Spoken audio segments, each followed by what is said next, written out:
Welcome to the One Step Better podcast, designed for business owners and leadership teams who love tackling the challenges of growing their business head-on.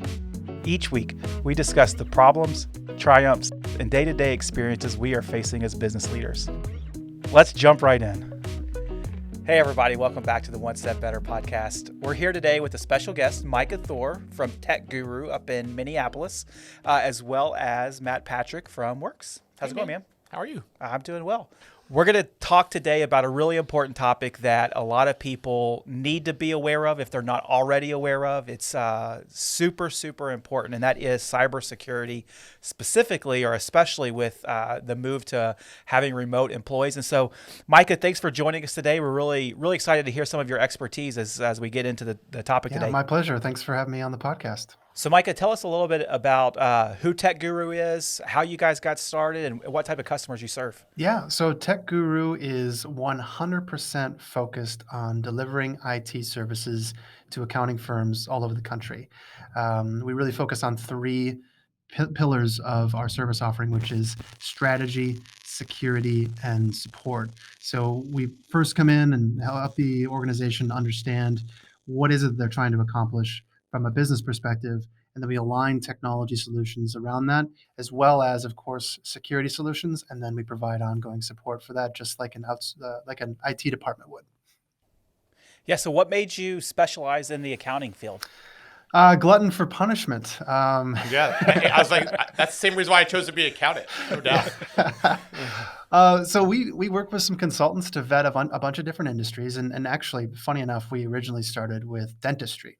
And as we dug into it a little bit more, we found that dentists don't consume technology the same way, say, CPA firms or accounting firms do. Dentists, when their computer go down, they can still drill, fill, and bill. But a CPA or accountant, man, it's an emergency when you even have a little bit of downtime, and the dependence on technology is only increasing, as well as the stakes around cybersecurity. So we saw this opportunity to go really, really deep with a specific industry and be able to speak their language, understand, what's happening with the evolution of their technology stack, what's happening with their tax software, how's that going to connect with all the other pieces, and then how do we understand what unique security needs they have to protect their client data and their reputation. Really interesting to think about that from an accounting perspective, because, one of the things I know we have keys to the kingdom. We've always talked about this. We have every bit of data that anybody would ever want to have, basically sitting in one environment. I probably shouldn't publish this too much this time, but I mean that's basically what it is. And so it does always a major concern of ours, both for our customer, protecting our customers' information, but also just it's a bankruptable type of event that could happen if we have a security problem. So it's definitely one of our pillars, as well as making sure we understand what our security processes need to be. Absolutely. And I believe that's true for a lot of small businesses. I think one of the common misconceptions out there is that cybersecurity is something that big business has to face. They have to struggle with that. But small business, even medium-sized business, isn't necessarily at risk. But the reality is there's a lot of bad actors in the world, and they're going to chase, and they're super, super savvy about how they do things. And they're going to chase anybody that has the potential to pay out. And that could be small business, medium-sized business, as well as large businesses. Tell me a little bit about kind of some of the experiences you've had as you've helped a lot of accounting firms deal with cybersecurity specifically. Yeah, we have a lot of firms that come to us with, unfortunately, some sad stories about, breaches that have happened, money that's been lost, and reputations that have been tarnished. A couple of the things that have been popular lately is the spear phishing or the whaling, where you're impersonating somebody in the company and you're getting someone to give up some information, whether it's social security numbers or credit card information. And then, of course, there's this constant threat of ransomware, where all of your data is locked up and a very, very expensive ransom is left on somebody's desktop to pay. And if your backups aren't good, you're kind of forced to make a difficult decision there about trying to get something from somebody who's paying off a bad guy is not always the best option. Yeah, don't negotiate with terrorists, right? That's right. Yeah. So that was a rule or something, I think they say. Don't negotiate with terrorists. You know, the interesting thing I find about that is, there's kind of an honor among thieves here, though, because these bad actors genuinely, they're after money. That's really, for the most part, that's it. Yeah. And it's from all the stuff that I've read and seen in this space is that typically, if you go through their process and you pay them, however they need to get paid or whatever the amount they need to get paid, they generally are going to unlock your systems and give you back the stuff that you need. Has that been your experience as well? Yeah, luckily, I'll knock on wood. I don't want to tempt fate here, but we have not been involved in a ransom payout for one of our clients. But I have, read that and heard that in the industry that they do tend to give back the keys to unlock the data. They still have the lock, though. It's The scary lock's still there, right? They just they unlock the key. That means they can't for lock the this door time, again. right? This time, Right. yeah. Yeah. So you So still like have it's to purge the computers and servers of all of that, software. Oh, that's scary. Yeah. Yeah. Yeah. And it's creepy. part of the problem is, everyone has cyber liability insurance now, which includes some money to be able to pay these ransoms. So that, and then of course, cryptocurrency is how you transmit this money. So it's creating, an easy ability to hit that button and just pay it, right? Pay your deductible. And then there's not a great way for the U.S. government to trace where those funds went. So it's not a simple problem to solve. What we Doesn't really fix anything. Problem for sure. Yeah, what we really focus on is what do we do to mitigate the threat and then respond to it. One of the things that we're seeing a lot that's really kind of coming, it was really pre-COVID, but I think COVID kind of ramped things up, is the idea that a lot of employees are now going to be in a remote environment, whether that is they're working from home or we have multiple offices. It seems to be on the rise a little bit. Have you seen, I would think that with the increase of remote employees, the tech stack that a company is going to have to employ is going to be a little bit different than if everybody was just sitting at a desk in a central office. Do you think that lends itself to greater cybersecurity risk? Yeah, absolutely. So one of the first things that we saw go out the door, from a security perspective during the onset of the pandemic was this hardware firewall that everyone was behind inside the office. That the IT people run these advanced threat protection tools on there. So anything coming in and out of that office automatically has an extra layer of protection on it. As soon as people went home, that was gone. And there's ways that we can do the same thing with software on the individual computers. But one of the other things that happened is people didn't have computers to take home. They started using whatever they had at home, which turns out is shared with the kids and spouse. Whatever garbage Roblox threw on your computer. Right, right. Right. And ultimately people get a little click happy, and that's where a lot of this stuff starts. Is people just, I got to get that window out of my way so I can get back to my game or Netflix or whatever it is I'm trying to do. Right. Are in your world, are you generally, I guess, requesting or almost even requiring that the companies that you work with furnish computers to their remote employees, or are you kind of pivoting their conversations around, because it can get expensive? If I have to provide a whole hardware stack to every one of my remote employees, it starts to add up. Are you wanting the employer, the company, to provide that gear? Yeah, that's our passionate plea for sure. And we get that, the reality is sometimes that's just not possible immediately, but at least, helping them build a plan to get there. And then also in the interim, understanding what's at risk, what are some of the worst case scenarios? Not that we want to, do all the doom and gloom picture painting with them, but we do want them to understand, if you don't invest in this particular solution, this is what's at risk. And for some people, that's actually not that great of a risk. Maybe they don't have sensitive data. We're focused on CPA, so the answer is yes, you always have to safeguard that stuff. But other professions, it might not be that big of a risk that you want to spend 20, 30 grand buying a dozen computers. Yeah. One of the industries that we work closely with is the home care space, whether it's home health, hospice, that type of world. And we're seeing a lot of those organizations move to remote employees specifically for their admin or operational support staff. Mm-hmm. And as they're going more remote, that increase of cyber attacks is you don't have as much control over the or they're not having as much control over the hardware, which is increasing their risk profiles. What are some of the tactical things that you would put in place for a company that is starting to hire more remote employees and branch out of a central office where maybe aren't necessarily controlling server access or things of that nature to try to mitigate some of that risk? Yeah, so I'll give you kind of the high level, not super technical gold standard, if you will. That's what we need. We're a bunch of accountants, so don't think about IT, so it's fine. Yeah, We good. like very high level. Okay, awesome. So gold standard, company issued laptop, keyboard, mouse, monitor, all the accessories, company owned and issued, and consistently replaced. For number one, you want that control aspect, so you can dictate everything that's on the computer. You take away admin access. You have enterprise-grade antivirus running on there. You've got monitoring tools, making sure that the antivirus is still on there and that it's getting all of its Windows updates and other software updates, and it's constantly checking in on where it's at, and everything is in compliance from a security perspective. Other things that you want to be doing: security awareness training, which is sending out like fake phishing emails. If somebody falls for it, clicks on one of those links, it takes them to training and shows them what they missed for next time. And then some ransomware mitigation tools, and home internet reimbursement, I think, is an important thing to consider as well, because not so much from a security perspective, but issuing all of this stuff to them is going to not just have security implications, but it's going to have productivity implications as well.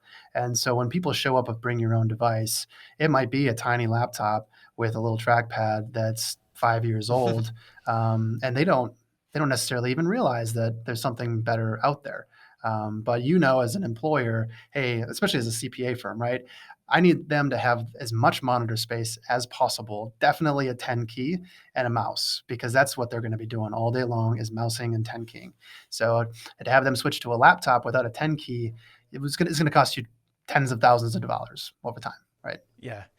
We've ran into that whenever we first started having some remote employees that were branching out a little bit, and we realized quickly that we have to be very specific in what we're going to require or ask that the employee has, and especially from internet speed, because as you know, we are on a computer all day, every day. And if those things go down, just like you said earlier, it is super big time loss of productivity. And if I'm sitting here on, a small screen with really slow internet, that's a big deal when it comes to my ability to produce work. And so I think that's a really helpful thing to understand, is not just the hardware, but also, what if you're going to be running on, the old school dial-up that you got to listen to the modem fire up, that's probably going to be a problem. Yes. Probably going to be a problem. Probably. A couple things that come to mind on my end. Do you see a lot of people? I mean, like, I have redundant internet at home because I work from home enough that I need to have it. Are you seeing a lot of people go that direction where they set up? We have a WAN device here in the office, so that automatic failover. I've seen push for people to want to go do that as well at their home internet. Definitely. Yeah, I actually just signed up for Starlink this summer, which is look at you. Yeah. You in the whole country of Ukraine. Yeah. Got all some Starlink. Right. Yeah. I mean, $100. You like it? $100 a month for backup internet. I love it. Yeah. If Yeah. I use that once in a year, that was worth $1,000, right? Because I could be in the middle of a presentation or a podcast. Yeah. And to not Is it auto failover? It or is. is it? Yeah. Oh wow, that's interesting to see. Yeah. Yeah, but that wasn't very expensive to accomplish that. It was probably a $300 device that I had to install. It was maybe $500 for the equipment originally, but the thing that we see most commonly is people use their phones as a hotspot, as a backup. Yep. And so just making sure that this is one of those other things that employers are starting to reimburse now too, is cell phone plans, and making sure they've got a certain level of data, and that set the expectation that if your internet goes down, you're failing over to that thing or you're heading over to a coffee shop. It's not an excuse for missing work. We realize that, I mean, in our world between MFA and all the apps that require it that we need to have access to and everything, our phones are super part of our security protocols. And so we do reimburse for phones. We do not currently reimburse for internet, but that is something interesting to think about for sure. One nice thing about, when you're reimbursing for a cell phone is you can you can dictate a little bit what happens on that phone. Not, so mobile device management is another security piece that doesn't get talked about a ton, especially in the small business space, but it's become a lot less intrusive to put on a phone. And the way that it works is as soon as you want to add your company email, calendar, contacts, basically your Outlook, right? It forces you to download a mobile device management tool, and that basically encapsulates that application and any other company-owned or managed applications. And then when somebody leaves the firm, you have control over that little section of the phone. So you don't have any access to the photos, or, phone calls, text messages. So it creates this nice little silo of security for your firm or company, I should say, that is not very expensive, not hard to roll out, not hard to manage. Yeah, And the idea there is that if they leave, you could just wipe that little section. They're not taking any of the maybe personal information or whatever it may be with them. Yeah, or if they lose you mentioned the phone too, is more likely. They that's rolled into Office 365. I think we have it tied to our 360. Is that what you see as well? Most people do, or in the SMB space, third party. Yeah. So I'm blanking on the name of it right now. Intune. That's what Microsoft uses. Yes, Yep. That's what we have on ours. For not everybody's devices, but a handful. Now we probably should do a lot better job. That's where I think we could definitely do a big improvement is on our mobile and on just device management in general, just making sure we know which devices are part of our network and which ones are not. For sure. Matt brings up a good point. A lot of small businesses struggle with the ongoing implementation and maintenance of these different types of protocols, whether it's device management or even phishing type testing, those types of things. Whenever you're out there and meeting with prospects, are you seeing the same thing where, we have good intentions? We want to protect data, and we do a lot to protect data. We do. A whole lot. But I know we But do there's more. always we're accountants, we're payroll people, we're HR people. We are not IT people. Do you see a lot of people out there that you're meeting with that's just, they got good intentions, but the implementation of some of this stuff is just really difficult? Absolutely. And what we always try to do as much as possible is to not have any one-offs and to have every, especially when it comes to security, have every policy be global. And what's great, with like say Office 365 is you can set a global policy that any new email address created has to have two-factor authentication turned on. It's not a manual process anymore. It's just every single time global policy.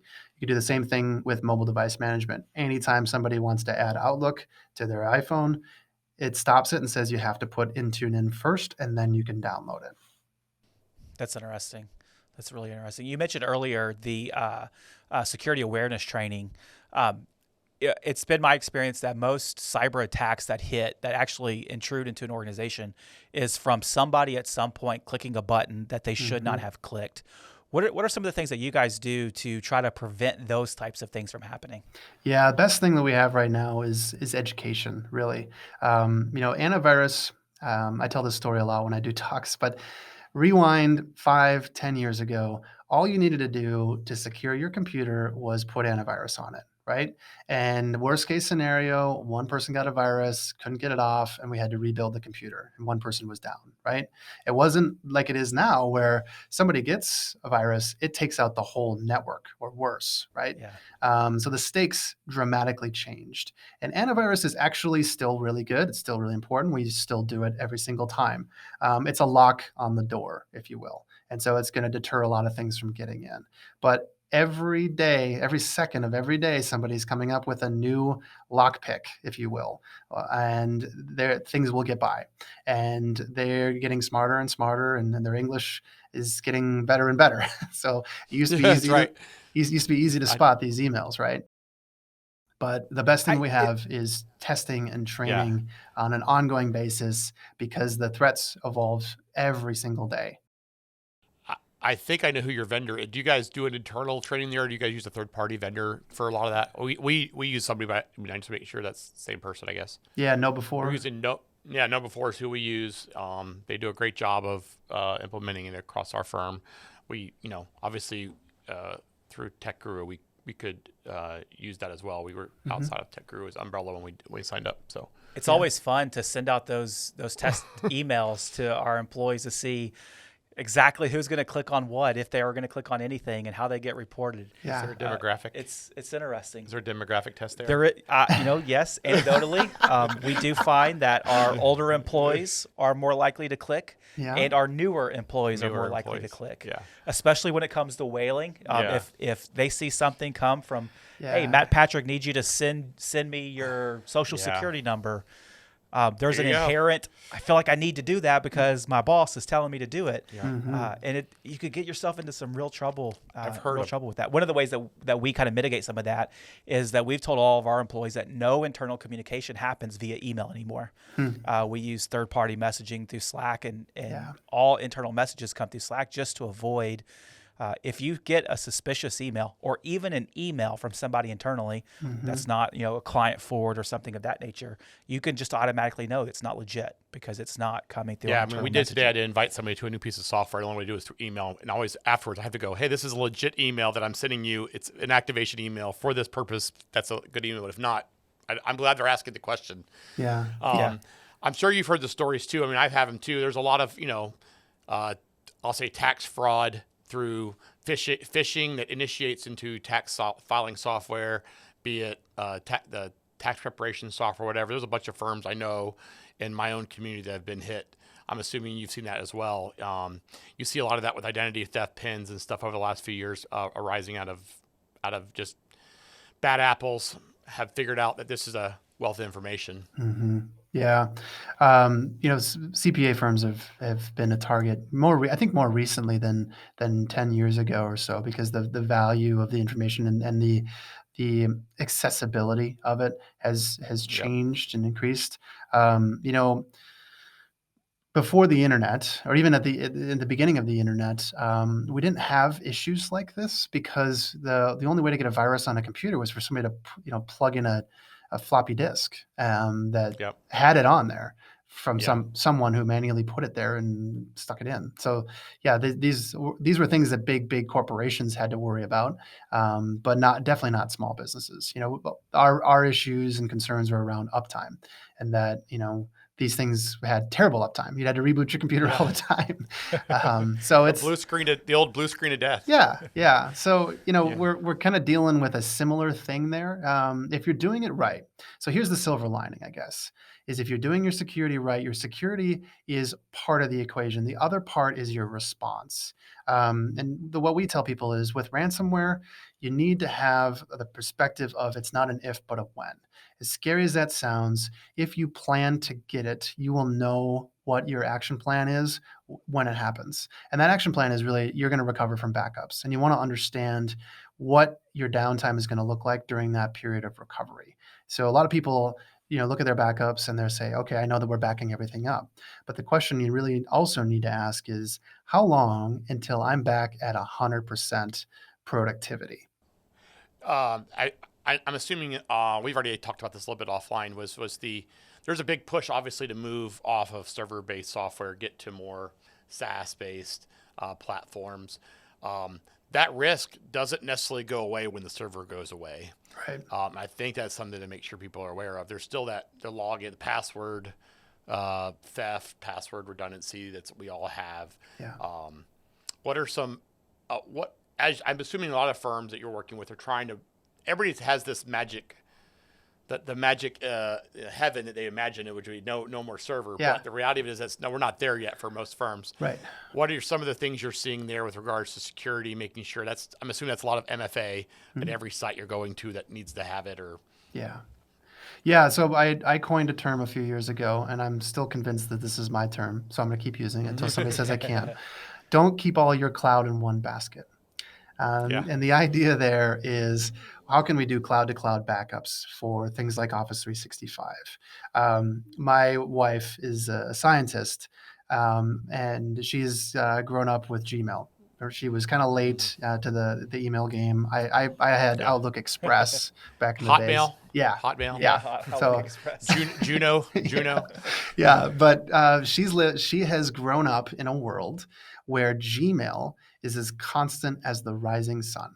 You don't think about not being able to get into your Gmail. right? And the rest of us Yes. who worked in, in corporate America, know that email is something, that was super finicky back in the day. You had to empty out your inbox, or IT would start yelling at you, right? Right, we're not supposed to do that now.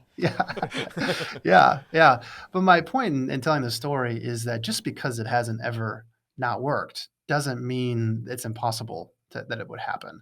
And to be able to do a cloud-to-cloud backup of, say, Office 365, it's very, very inexpensive. It's very set it and forget it, and just monitor it from an alert standpoint. The other thing, you don't always have that luxury with, say, like. Your UltraTax solution, right? That isn't as straightforward where you can sign up for a service, but I think it's really worthwhile to have your technology professionals scrutinize any SOC certifications that these hosts have. What is their backup methodologies, and just kind of put them through the paces. Figure out a checklist of, this is the critical success criteria for any cloud platform that we use, and or can we back things up to a secondary service? QuickBooks Online comes to mind, and there's a newer solution called Rewind. Yeah. Rewind. Yeah, we were using that already. Yeah. On we do that anytime we're doing a massive import. We haven't decided to do it all the time yet, but Yeah. massive imports, which massively change the data. Yeah. So that's, the two things that we're talking about really are, an unexpected failure, or, some major error on somebody's part, Yeah. that they mass deleted or mass changed a bunch of stuff. And what's the way to click the undo button? In Office 365, for example, there's not a great undo button. And that has created this other, opportunity for a secondary provider to, backwards sync, historical data. In the cybersecurity world, one of the things that is pretty important is testing those backups. It's one thing to say, hey, I have my backups, they're in place. If I ever get hit, I'll just go. There's kind of a nonchalant, especially in the small business space, of, I have backups. I have no idea where they are. I don't know if they're good. I don't know if they're actually backing up anymore, but I have them. How often do you recommend that a company would actually test, maybe stress test that whole process? Yeah, I would say at least monthly. You pick someone in the organization to own that seat and to have a secondary person that they report to. So you've got an audit in place for that. And really what we want is for them to look at the entire selection of data that's being backed up, making sure that we're not missing any folders or drives, and then restoring and opening, at least one or two documents to make sure that the integrity is good. One of the big things that IT people, especially an outsourced IT company, can't know is am I backing up all of your stuff? Because people Yeah. create things in other locations sometimes, and we, we might be out of the loop. No, that would never happen. I cannot believe that.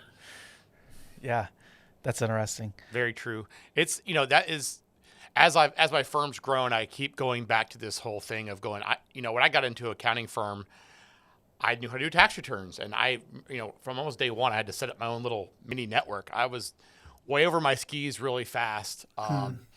And it was, okay, how much time, effort do you put into it? How much risk is there? I'm assuming every small business owner is kind of similar. Like, they're weighing in those cost benefit analysis, but I don't think small business owners that we talk to a lot have the fear they probably should have. Yeah. Yeah, this is something that's super scary. They should be making sure they have a plan of attack for. A sense of urgency is Yeah. necessary in this world. Yeah, the president just announced yesterday, I think it was, every business needs to take security seriously, especially right now, because the intelligence is not looking great. Yeah. Yeah, the geopolitical climate right now I know that it's just in my circles, I see more, people, posting about, hey, what does your cybersecurity look like? Are you prepared? What happens if something does get hit? Just because there's some things going on in the world right now that's not necessarily friendly in the cyber world. One more question for you, and then we'll start to wrap up. Is one of the areas that, especially if you have a bunch of employees or if they're not necessarily in the office, employees struggle with remembering passwords, especially if you have any type of rotation of you got to change them every 3 months. And I've seen a lot of people move to more of a passphrase instead of a password or passcodes. What's your opinion on some password management tools, whether it's LastPass or similar systems? Are those, do you recommend that people use those, or do you kind of shy away from that? Oh, absolutely recommend them. And if you're a CPA or accounting firm, we really like Practice Protect. The reason is Practice Protect is more of a single sign-on type solution where you log in once and then you're connecting to all of your other apps from there. LastPass is great and that it's much more universal, but you've got that little button that you click on and then it populates the username and password. The problem with a LastPass type solution is your employees or whoever can get access to what that password is from LastPass. Whereas with a single sign-on solution, they log in with their Office 365, email password to Practice Protect, and then there's no more logging in after that. It just automatically authenticates you everywhere else. So when they leave or when you need to change a password, you only have to change that one first entry Yeah. point password. Yeah, and then you're cutting off access to all of the other apps. That makes a lot of sense. Yeah, so single Yeah. sign-on is really where the industry is going. It's a matter of making the integrations for all these different web-based solutions that Yeah. will receive that authentication. Are they starting to standardize that more? I guess that SSO across everything. 'Cause I know we've seen it a lot lately you see it always with like, hey, you can sign in with Microsoft or Google or, Facebook or Amazon or whatever it is. And I'm always wondering like, well, do I want to do that or do I not want to do that? Yeah. Which one do I want to pick? It's kind of hard. And then once you kind of let the cat out of the bag, it feels like it could go to never land. Yeah, LastPass is moving in the direction of single sign-on too, and this is kind of a land grab right now, I think. But this will be, 3-4 years from now, just like multi-factor authentication was kind of a new thing 3-4 years ago. Now it's the standard. I think this is going to be the next MFA type solution. Well, Micah, I really appreciate you taking the time to talk with us today. I think, one of the big takeaways from kind of what you were saying is that it's super important to have some policies around hardware management, vendor management, device management, all of those managements, especially, and probably the most important thing you could do is educate your employees on security, what you should be looking for if you get an email. Can you click on it? Should you click on it? What are the red flags? And I really appreciate you taking the time to talk with us about that. It's really, really important, especially in the small business space these days. My pleasure. Thanks for having me, Mike and Matt. You bet. As we wrap up, I got one more thing for you. We always like to talk to the people that we have come on here and ask them what is something in your world, whether it's software, a device, a book, a podcast, something that you're plugged into that's really helped you run your business better. Yeah, there's a great book called Traction, and it's about the EOS or Entrepreneurial Operating System methodology, and it's kind of a handbook for how to run a business, how to run great meetings, how to prioritize. I'm seeing some smiling and nodding. I think you guys have heard of it.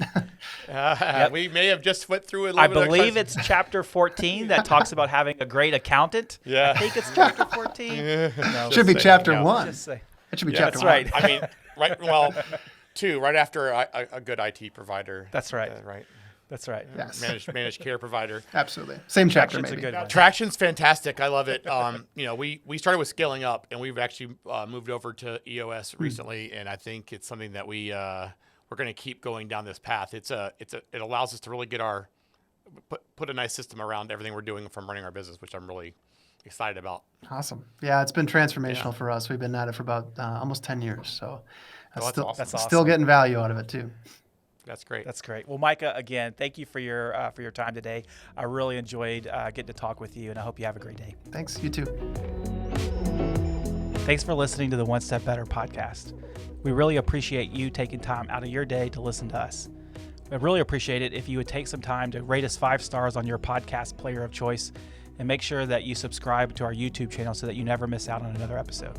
Thanks and have a great day.